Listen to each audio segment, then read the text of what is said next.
Another day, another basketball stories na naman ang pagkikwentuhan natin.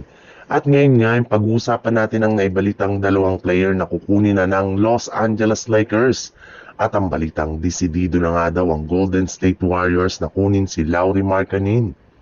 Matapos lamang ang ilang araw mula ng opisyal ng ma-acquire ni Mark Walton ng ownership ng Los Angeles Lakers, ay maraming mga bagay na mga itong pinangako sa kanilang kupunan. Ayon nga sa naging pahayag nito sa harap ng media, pinapangako nga po niya na gagawin nila ang lahat ng kanilang makakaya para lamang sa ikabubuti ng kanilang prangkisa.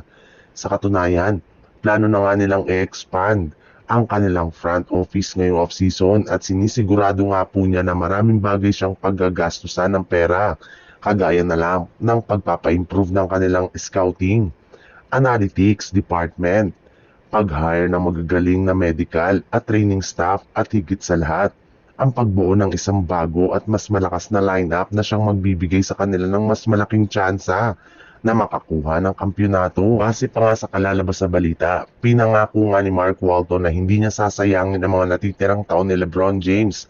Kaya sisiguraduhin nga ng kanilang front office na makakagawa sila ng bagong lineup. In fact, meron na nga silang kinukuha ngayon na players kagaya na lang ni Day'Ron Sharpe at maging si Jake LaRavia na parehong nakasama ni Austin Reeves sa pagpapractice sa lugar ng Los Angeles Lakers. Kaya mukhang silang dalawa na nga ang unang mga player na kukunin at mapipirmahin ng kanilang team. Sa ibang balita naman, ilang araw nga bago ang opisyal na magsimula ang off-season ay inanunsyo na nga ng Golden State Warriors na plano na nga daw talaga ang kanilang front office na kumuha ng isang all-around big man na kayang magtala ng malaking puntos, kumuha ng rebound at higit sa lahat dumepensa. At isa nga sa mga pinakamagaling na big man na maaari nilang makuha ngayong off-season ay walang iba kundi si Lauri Markkanen mula sa Utah Jazz. Willing na rin naman nga daw ang Jazz na i-trade si Markkanen sa lalong madaling panahon. Kaya ito na nga ang pagkakataon para makuha nila ito sa pamamagitan ng isang trade.